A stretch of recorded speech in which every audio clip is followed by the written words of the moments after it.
नहमदुहु व नुसल्ली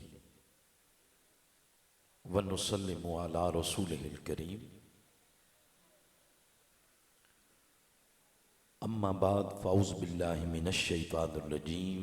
बिस्मिल्लाहिर रहमानिर रहीम।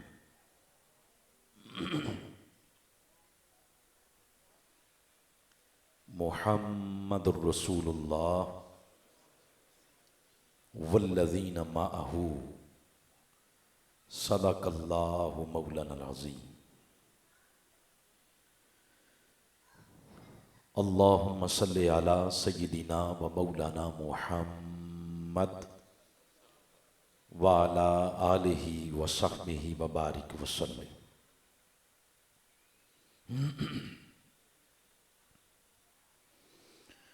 इंतहाई काबिल इज़्ज़त सदर मजलिस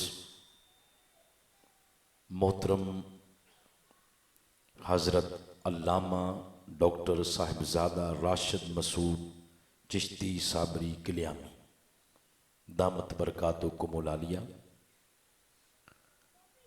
इंतहाई तकरीम के लायक सैयद ज़बीब मसूद शाह साहब दामत बरकातुकुमुल आलिया,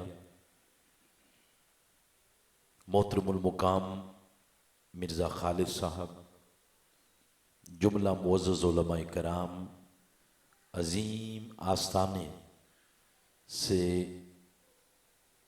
मुतल्लिक जुमला वाबस्तगान, अल्लाह की तौफीक से आज हम सब ख़त्म कुल की नशिस्त में शामिल हैं। मोहतरम साहबजादा महमूद सुल्तान किलियामी साहब की अहलिया मोहतरमा, साहबजादा शमसुल आरिफीन किलियामी साहब की हमशीर मोहतरमा और बरादर मुकर्रम काशिफ शबीर मिर्ज़ा साहब की सास साहिबा और मोहतरमुल मुकाम प्रोफेसर राशिद मसूद चिश्ती साहब की चच्ची मोहतरमा मरहुमा मग़फ़ूरा, उनकी दराजात की बुलंदी के लिए ख़त्म कुल की नशिस्त में इस वक्त हम सब हाजिर हैं।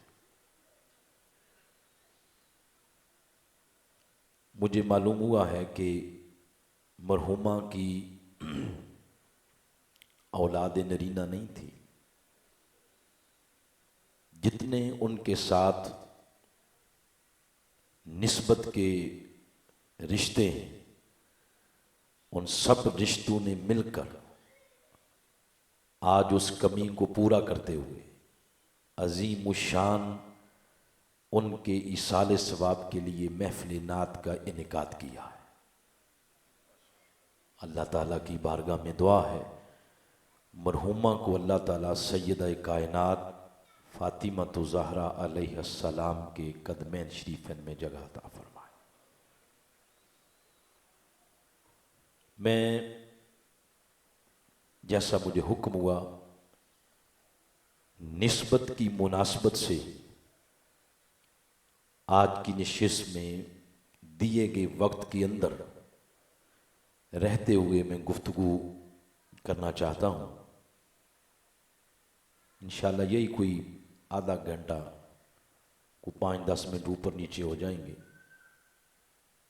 सूरा अल फतह की आखिरी आयत करीमा की रोशनी में गुफ्तगू करते हैं।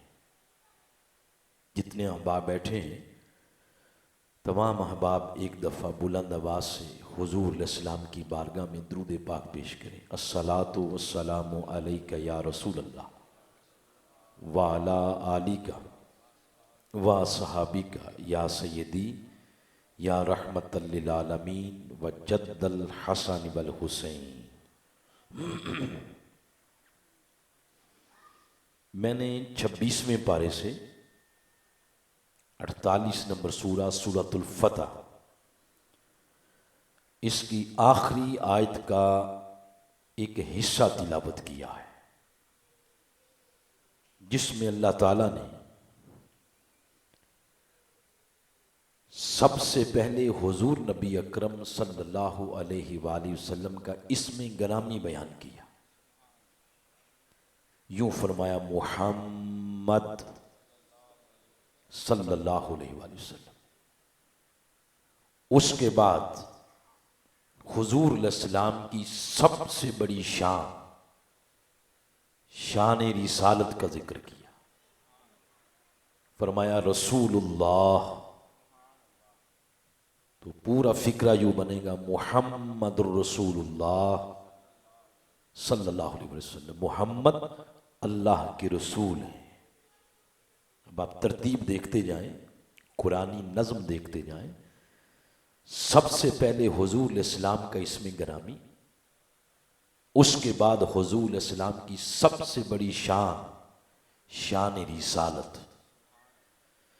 शान रिसालत के जिक्र के बाद जिनको हुजूर से निस्बत मिली, उस निस्बत का पहले जिक्र किया। यानी इसमें ग्रामी, फिर शान रिसालत, फिर निस्बत रिसालत। फरमाया वल्लज़ीना माअहू, और वो लोग जो मेरे महबूब की मायत में रहते हैं, उनकी कुर्बत में रहते हैं, उनकी संगत में रहते हैं। तो निस्बत रिसालत का जिक्र किया। निस्बत रिसालत के जिक्र के बाद फिर निस्बत वालों के औसाफ बयान किए। समझ आ रही है ना बातें? सबसे पहले इसमें ग्रामी हुजूर इस्लाम का, फिर शान रिसालत बयान की, फिर निस्बत रिसालत बयान की, फिर निस्बत वालों की खूबियां बयान की। खूबियां यूं बयान की, फरमाया अशिद्दाउ अलल कुफ्फार, वो काफिरों पर बड़े सख्त हैं। रुहमाउ बैनहुम, आपस में बड़े नरम दिल हैं। तराहुम रुक्अन सुज्जादा, तुम उन्हें देखोगे हर वक्त या वो हालत रुकू में रहते हैं या हालत सजूद में रहते हैं। फिर आगे फरमाया यब्तगून फज़लन मिनल्लाहि व रिदवान, हर लम्हा, हर लहजा, हर घड़ी अल्लाह से उसका फजल तलाश करते हैं। फिर आगे फरमाया सीमाहुम फी वजूहिहिम मिन असर सुजूद, उनके चेहरों की जो रौनक है ये उनके सजदों की तासीर है। ये सब उनके औसाफ बयान हुए। अब इससे रिजल्ट निकालते हैं, नतीजा क्या निकला। मेरी तरफ देख के गुफ्तगू सुने सारे अहबाब। हमारे मुल्क की एक अजीम शख्सियत थी तारिक अजीज साहब। वो अपने ऑडियंस से कहा करते थे, जागती आंखों और सुनते कानों के साथ। तो आप भी सारे अहबाब जागती आंखों और सुनते कानों से कुरान का नूर समेटे।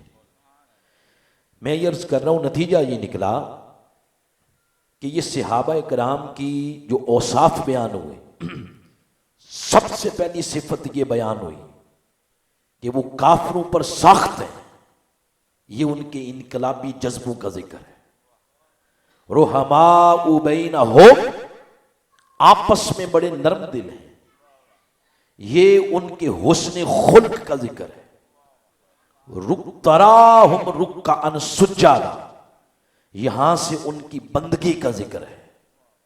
यब्तगून फज़लन मिनल्लाहि व रिदवाना, यहां उनके इखलास का जिक्र है। इखलास, बंदगी, हुस्न खुल्क, इनकलाबी जज्बे, ये सब औसाफ बाद में बयान किए। सबसे पहले निस्बत रिसालत को बयान किया है, वल्लज़ीना माअहू, और बयान करके हमें दर्स ये दिया है कि इनकलाबी जज्बे भी उसके कबूल होंगे जिसकी सबसे पहले मेरे महबूब के साथ निस्बत मजबूत होगी। जिहाद भी उसका कबूल होगा जिसकी मेरे नबी के साथ निस्बत मजबूत होगी। हुस्न खुल्क भी उसका कबूल जिसकी मेरे महबूब के साथ निस्बत मजबूत। रुकू भी उसके कबूल जिसकी मेरे हबीब के साथ निस्बत मजबूत।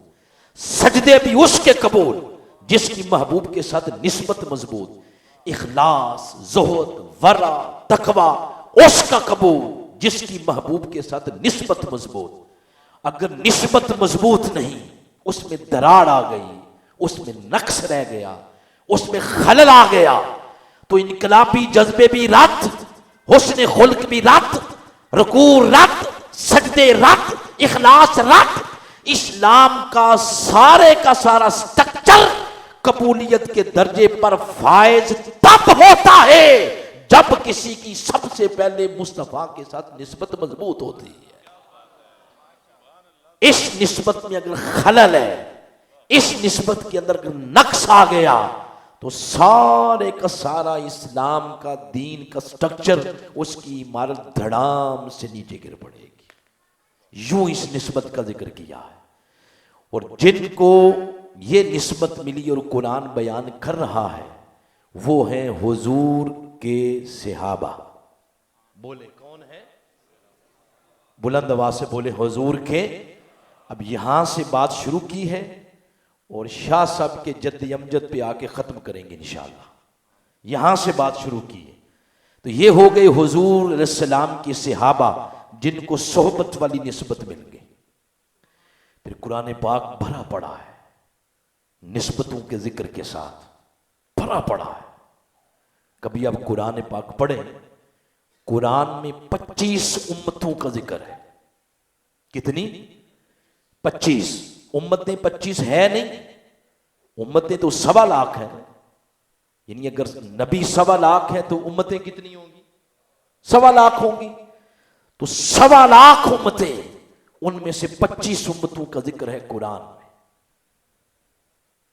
किसी उम्मत का जिक्र अल्लाह ने इस तरह नहीं किया, कुन तुम खैर उम्मा, कि तुम सबसे बेहतरीन उम्मत। ये टाइटल, ये उन्वान किसी सबका उम्मत को नहीं मिला। ये उन्वान, ये टाइटल मिला है तो उम्मत मुस्तफा को मिला है।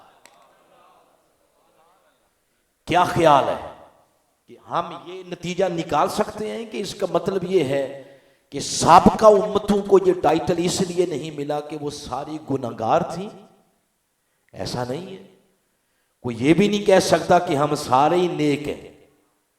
हम जितने नेक हैं हमें पता नहीं है। सच नहीं बोलते, हम झूठ बोलते हैं।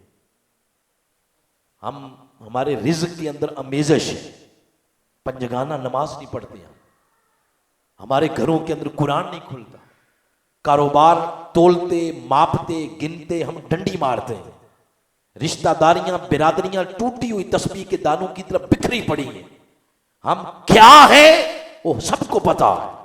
तो इसका मतलब ये नहीं कि साबिका उम्मतों में कोई नेक नहीं था। कभी आप कुरान हकीम की सूरा पढ़े, सूरा नम्ल 27 नंबर सूरा है। इसमें एक नबी का भी जिक्र है और नबी की उम्मत का जिक्र भी है। हजरत सुलेमान अलैहिस्सलाम, उनका जिक्र है, उनकी उम्मत का जिक्र भी है कि जब आप बैठे हुए थे तो आपको हुद ने खबर दी कि मलका बिल्कीस आपको मिलने के लिए आ रही है। तो आपने अपनी मजलिस में बैठे हुए लोगों को कहा, अय्युकुम यातीनी, तुम में ऐसा कौन है जो यहां से उठे और 900 मील की मुसाफत पे जाए और जाके मलका बिल्कीस का तख्त ले आ। तो एक जिन उठा, उसने कहा, काला इफरीतु मिनल जिन आना आतीक। उसने कहा, हुजूर मैं लेके आता हूं। आपने फरमाया, वक्त बताओ। उसने कहा, कबला अन तकूम मिन मकामिक, ये आपकी मजलिस अभी खत्म नहीं हुई होगी, मैं ले आऊंगा। और साथ खुद ही ये बात कह बैठा, व इन्नी अलैहि लकविज, मेरे अंदर बड़ी ताकत है। अब ये बात उन्होंने नहीं पूछी थी, नबी ने नहीं पूछी थी कि तेरे अंदर ताकत है या नहीं, खुद कह बैठा। जब उसने खुद कहा तो अब फंस गया। इसलिए कहते हैं कि बड़ों की मजलिस में, अहलुल्लाह की मजलिस में, इल्म वालों की मजलिस में बैठे तो यहां और यहां कंट्रोल रखें, जुबान को काबू में रखें। ये बात करके फंस गया। आपने झिड़क के बिठाया, फरमाया नीचे बैठ। बैठ गया और ऐसे दाएं बाएं देख रहा है कि इन्होंने मुझे बिठाया क्यों। आपने जब ये फरमाया कि मुझे इससे पहले चाहिए, अब उसकी गर्दन नीचे झुक गई। इसका मतलब ये था कि मेरी परवाज खत्म हो गई है, मेरी ताकत खत्म हो गई है, मैं इससे पहले नहीं ला सकता। अब आपने फरमाया कि भाई कोई और, अय्युकुम एनीवन, कोई और। अब उस मजलिस में कोई और जिन नहीं खड़ा हो, यानी कोई और जिन नहीं खड़ा हो जाता और उठ के कहता हुजूर बच्चा ऐसे दावा कर बैठा है, मैं लेके आता हूं। ना कोई और जिन उठा, ना इसने कहा कि मैं पहले ले आता हूं। इससे यह पता चला कि आलम जिन्नात की परवाज खत्म हो गई। अब दोबारा उस मजलिस में कोई उठा तो एक अल्लाह का वली उठा, आसिफ बिन बरखिया। इससे यह पता चला कि बड़े बड़े जिन्नात, आलम जिन्नात की ताकत और परवाज जहां खत्म होती है, वहां से अल्लाह के वलियों की परवाज शुरू होती है। नीचे बिठा दिया तो आप वो जो खड़े हुए आसिफ बिन बरखिया, उनसे पूछा तो उन्होंने आगे से ये अर्ज किया कि हुजूर मैं ले आता हूं। फरमाया वक्त बताओ। अब जब पूछा जा रहा है ना वक्त, तो असल में उसको सुनाना था और कुरान की जीनत इसलिए बनाया कि हमें सुनाना था कि पूरी की पूरी कौम जिन्नों के चक्रों में पड़ जाती। हमें सुनाना था कि ताकत किसकी ज्यादा है। तो जब पूछा कि बताओ टाइम कितना लगाओगे, तो उसने कहा कबला अन यरतद्दा इलैका तरफुक, हुजूर अपनी आंख झपके, आपकी आंखें पलके आपस में मिलके वापस अपनी जगह नहीं गई होंगी। 900 मील की मुसाफत पे जाकर तख्त ला के आपके कदमों में रख दूंगा। ये वो वाकया नहीं है जो अभी होना है, ये वो है जो हो चुका है और कुरान अपने अंदर बयान करके उसकी तस्दीक कर रहा है। ये हो चुका है। अब उसने आगे से ये नहीं कहा कि मेरे अंदर बड़ी ताकत है, उसने अपने सारे अमल को अल्लाह के फजल की तरफ मंसूब करते हुए कहा हाज़ा मिन फजल रब्बी, ये मेरे रब का फजल है। अब ये वाकया सुनाया क्यों है? मौजू से रेलिवेंट ये है, सुनाया इसलिए ये वली आका इस्लाम की उम्मत का नहीं है, ये सरकार गौस पाक की बात नहीं मैंने आपको सुनाई, ये सबका उम्मतों के एक वली की बात सुनाई।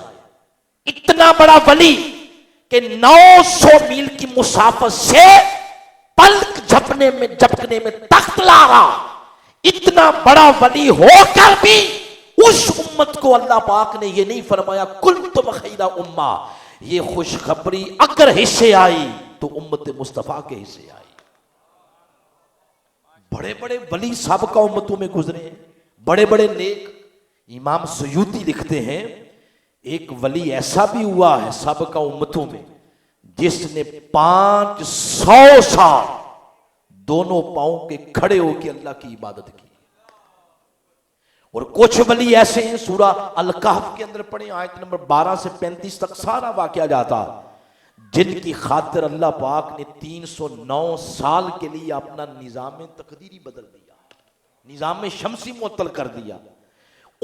ये वली भी साबका उम्मतों के हैं, मगर इतने बड़े बड़े वली होने के बावजूद भी कुंतुम खैरा उम्मा का टाइटल उन्हें नहीं मिला, उम्मत मुस्तफ़ा को मिला।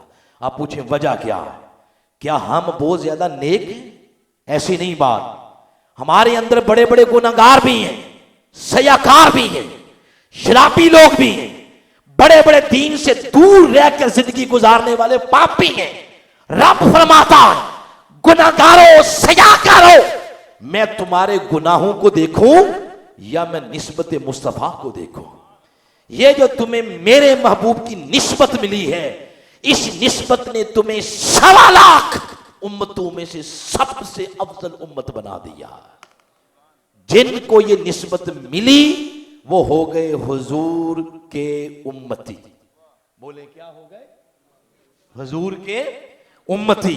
जिनको सोहबत की निस्बत मिली वो हो गए हुजूर के सहाबा, और जिनको उम्मती होने का शर्फ मिला वो कौन हो गए? हुजूर के जिनको उम्मती होने का शर्फ मिला वो हुजूर के उम्मती हो गए। इसी तरह कुरान पाक को पढ़े, इसमें अंबिया कराम की अज़वाज मुतहरात का जिक्र भी है। मसलन आदम अलैहिस्सलाम का जिक्र है तो आदम अलैहिस्सलाम की ज़ौजा हज़रत हवा का भी जिक्र है। सूरतुल बकरा की आयत नंबर 29 से शुरू होता है। फिर सूरह हूद के अंदर इब्राहीम अलैहिस्सलाम का जिक्र है, उनकी दोनों बीवियों का जिक्र है, हज़रत हाजरा का भी और हज़रत सारा अलैहिस्सलाम का भी जिक्र है। फिर हज़रत सूरह मरयम को पढ़े, उसके आगाज में हज़रत ज़करिया का जिक्र है, उनकी ज़ौजा का जिक्र भी। तो बड़े बड़े अंबिया, उनका भी जिक्र, उनकी असवाज का जिक्र भी है। मगर जिस तरह जिक्र सूरह अहज़ाब के अंदर उसने मेरे आका अलैहिस्सलाम की अज़वाज मुतहरात का किया, इस तरह जिक्र उसने नबी की बीवी का जिक्र नहीं किया। कैसे किया? सूरह अहज़ाब का भी पढ़े, सूरह नंबर 33, इसकी आयत नंबर 32, उसमें आका अलैहिस्सलातु वस्सलाम की अज़वाज का जिक्र यूं किया, फरमाया या निसा अन नबी, ए नबी की बीवियों, बोले जरा, ए नबी की बीवियों। ये हुजूर इस्लाम की अज़वाज का जिक्र है। फरमाया लस्तुन्ना का अहद मिनन निसा, ए नबी की अज़वाज, दुनिया की कोई औरत तुम्हारे कदमों के साथ लगने वाली मट्टी के बराबर नहीं हो सकती। ये शर्फ इस वजह से मिला कि उनको हुजूर इस्लाम के रिश्ते ज़ौजियत में आने की निस्बत मिल गई। तो ये जो रिश्ते ज़ौजियत की निस्बत मिली, इस निस्बत ने उन्हें दुनिया की सब औरतों से बुलंद मर्तबा दे दिया। ये बन गई हुजूर की अज़वाज। फिर कुरान पाक में बहुत सारे शहरों का जिक्र भी है। मसलन शाम का जिक्र है, या और बेशुमार, साना शहर है, यमन है, उसका जिक्र है। मगर किसी शहर की अल्लाह ताला ने कसम नहीं खाई। एक शहर की अल्लाह ने कसम खाई। सूरह बलद 90 नंबर सूरह, उसकी पहली आयत, फरमाया ला उक़सिमु बिहाज़ल बलद, इस शहर मक्का की कसम। बारी ताला तूने कसम क्यों खाई है? तू तो कसमों से बेनियाज है। अगली आयत में वो जवाब कसम के तौर पर इरशाद फरमाता है कसम सिर्फ इसलिए खाई है वह अंत हिल्लुम बिहाज़ल बलद, इस शहर में मेरे महबूब का बसेरा। ये हो गया हुजूर का शहर। फिर कुरान पाक में मसाजिद का जिक्र भी है। बड़ी बड़ी मस्जिदें हैं दुनिया में, मगर एक वो मस्जिद है जिसकी जियारत का शौक हम में से हर बंदे को है, वो है मस्जिद नबवी। बोले कौन सी मस्जिद है? अब इसका तर्जमा करें, तर्जमा इजाफत का ये बनता है नबी की मस्जिद। अब वो जो मस्जिद नबवी है, आपकी ये मस्जिद है, आपके शहरों में, आपके इलाकों में मसाजिद हैं, उनमें नमाज पढ़ते हैं तो एक ही नमाज, एक नमाज पढ़ें तो एक ही नमाज का अजर, जमात के साथ पढ़ें तो 27 गुना बढ़ा दिया जाए। वो ही नमाज मस्जिद नबवी में पढ़ें तो अजर बढ़ते बढ़ते 50,000 नमाजों का अजर मिलता है। क्यों?